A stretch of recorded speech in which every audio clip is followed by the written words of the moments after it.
Welcome to today's scripture reading with the Ayaba, Makkabiym, Ri'Shon, 1 Maccabees Chapter 9.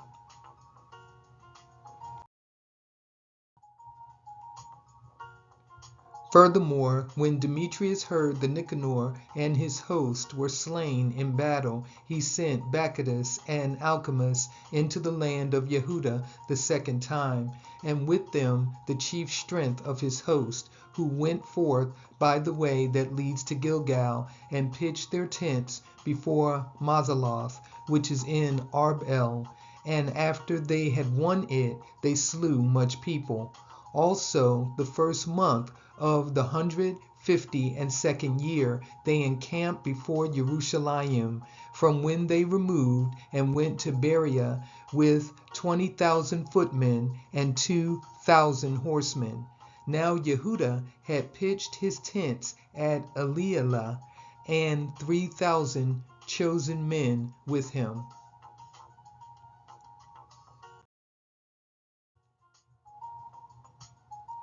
Who, seeing the multitude of the other army to he so great, were sore afraid, whereupon many conveyed themselves out of the host, so much so as abode of them no more but 800 men. When Yehuda therefore saw that his host slipped away, and that the battle pressed upon him, he was sore troubled in mind and much distressed, for that he had no time to gather them together. Nevertheless, unto them that remained he said, Let us arise and go up against our enemies, if perchance we may be able to fight with them. But they dehorted him, saying, We shall never be able. Let us now rather save our lives, and hereafter we will return with our brethren and fight against them, for we are but few.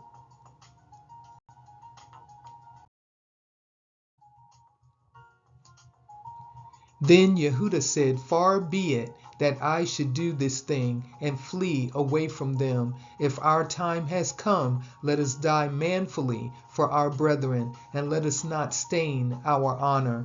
With that, the host of Bacchus removed out of their tents and stood over against them, their horsemen being divided into two troops, and their slingers and archers going before the host, and they that marched in the forward were all mighty men. As for Bacchus, he was in the right wing. So the host drew near on the two parts, and sounded their shofars.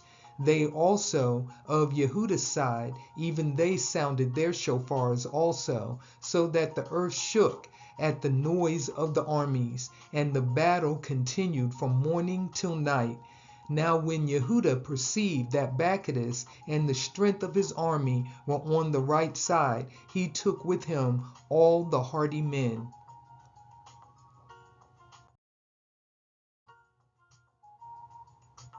Who discomfited the right wing and pursued them unto the Mount Ashdod. But when they of the left wing saw that they of the right wing were discomfited, they followed upon Yehuda and those that were with him hard at the heels from behind, whereupon there was a sore battle, so much so as many were slain on both parts. Yehuda also was killed, and the remnant fled. Then Jonathan and Shimon took Yehuda their brother and buried him in the sepulchre of his fathers in Modim.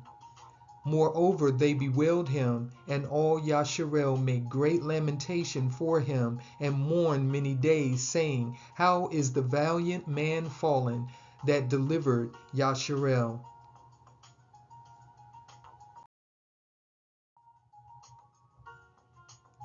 As for the other things concerning Yehuda and his wars, and the noble acts which he did and his greatness, they are not written, for they were very many. Now after the death of Yehuda, the wicked began to put forth their heads in all the coasts of Yasharel, and there arose up all such as wrought iniquity. In those days also was there a very great famine, by reason whereof the country revolted and went with them.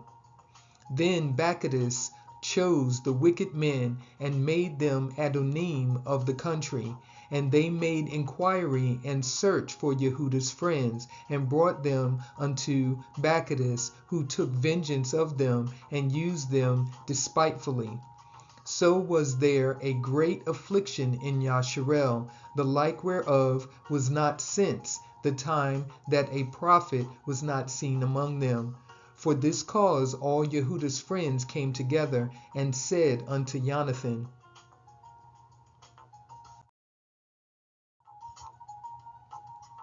Since your brother Yehuda died, we have no man like him to go forth against our enemies, and Bacchus, and against them of our nation that are adversaries to us. Now therefore we have chosen you this day to be our prince and captain in his stead, that you may fight our battles.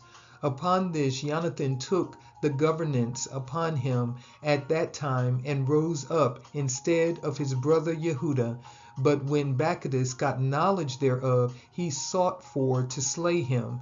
Then Jonathan and Shimon his brother, and all that were with him, perceiving that, fled into the wilderness of Tekoa, and pitched their tents by the water of the pool Ashphar. Which, when Bacchus understood, he came near to the Yarden with all his host upon the Shabbat.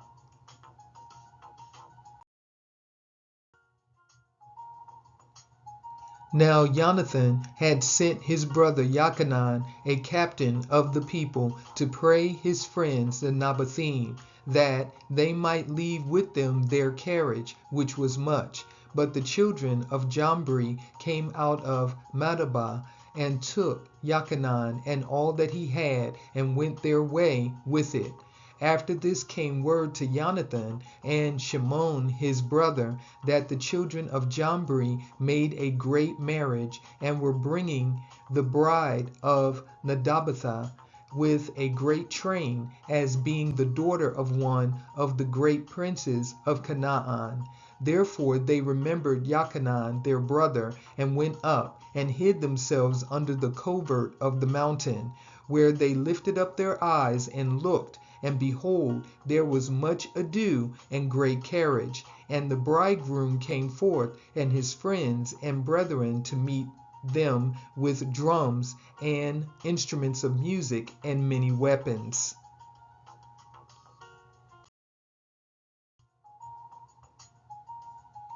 Then Jonathan and they that were with him rose up against them from the place where they lay in ambush, and made a slaughter of them in such sort, as many fell down dead, and the remnant fled into the mountain, and they took all their spoils. Thus was the marriage turned into mourning, and the noise of their melody into lamentation. So when they had avenged fully the blood of their brother, they turned again to the marsh of the Yarden. Now when Bacchus heard thereof, he came on the Shabbat unto the banks of the Yarden with a great power. Then Jonathan said to his company, Let us go up now and fight for our lives, for it stands not with us today as in time past.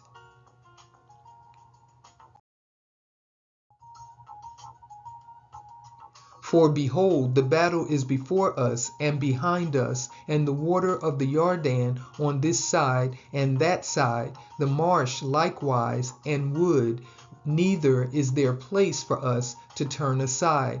Wherefore cry ye now unto heaven, that ye may be delivered from the hand of your enemies. With that they joined battle, and Jonathan stretched forth his hand to smite Bacchus, but he turned back from him.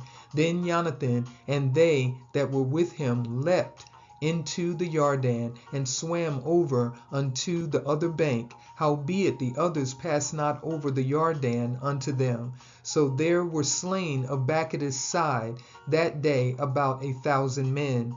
Afterward returned Bacchus to Jerusalem, and repaired the strong sites in Yehuda, the fort in Jericho, and Yamim, and Beit Coron, and Beit El, and Timnah, and Pharathani, and Tepuach. These did he strengthen with high walls, with gates, and with bars.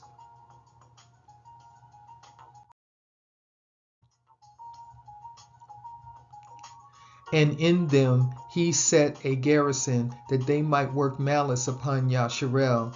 He fortified also the city Beit Surah and Gazam, and the tower, and put forces in them, and provision of victuals. Besides, he took the chief men's sons in the country for hostages, and put them into the tower at Jerusalem to be kept.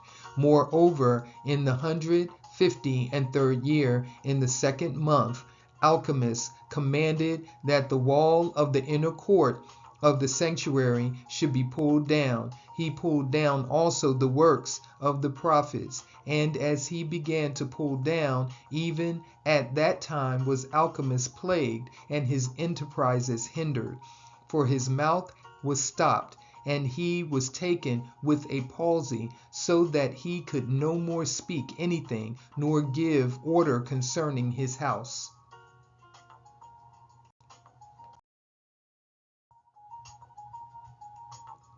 So Alchemist died at that time with great torment.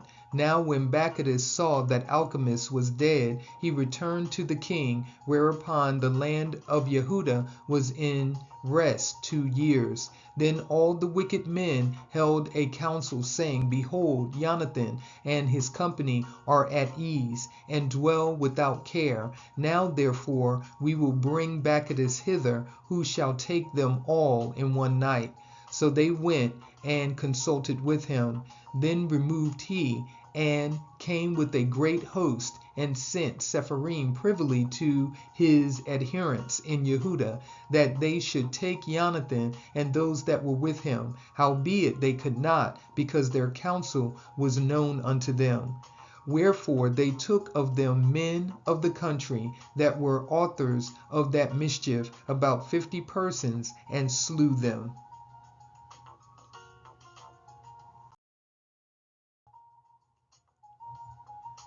Afterward Jonathan and Shimon and they that were with him got them away to Beit Betsy, which is in the wilderness, and they repaired the decays thereof, and made it strong. Which thing when Bacchus knew, he gathered together all his host, and sent word to them that were of Yehuda. Then went he and laid siege against Beit Betsy, and they fought against it a long season, and made engines of war. But Jonathan left his brother Shimon in the city, and went forth himself into the country, and with a certain number went he forth. And he smote Adamara and his brethren, and the children of Phasaron in their tent. And when he began to smite them, and came up with his forces, Shimon and his company went out of the city, and burned up the engines of war.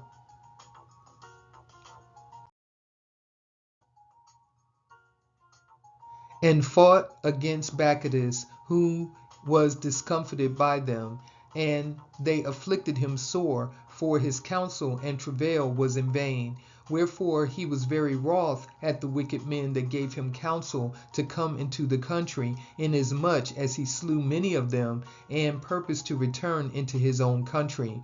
Whereof when Jonathan had knowledge, he sent ambassadors unto him, to the end he should make peace with him, and deliver them the prisoners. Which thing he accepted, and did according to his demands, and swore unto him that he would never do him harm all the days of his life. When therefore he had restored unto him the prisoners that he had taken aforetime out of the land of Yehuda, he returned and went his way into his own land, neither came he any more into their borders.